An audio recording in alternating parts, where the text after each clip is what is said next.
Well, last night's Senate vote passed 60-40 with 8 Democrats crossing over to support it. We should say we're speaking right now about the government shutdown, now closer than ever to striking a deal. But now sparking division among Democrats about what the deal does not include. NBC's Alice Barr breaks down what's in this bill and the broader agreement around it.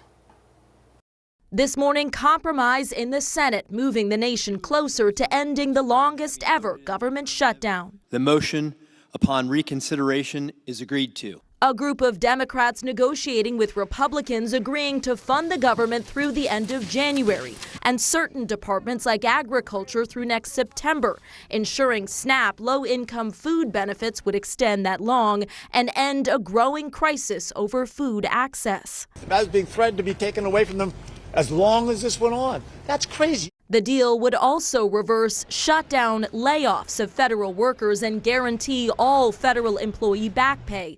But what it does not include has Democrats divided. Nothing on health care or extending Affordable Care Act subsidies. Over 20 million Americans are going to see at least a doubling in their premiums in the Affordable Care Act.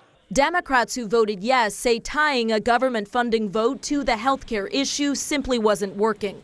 This agreement includes the promise of a Senate vote on the Obamacare subsidies by mid-December, before they expire at the end of the year.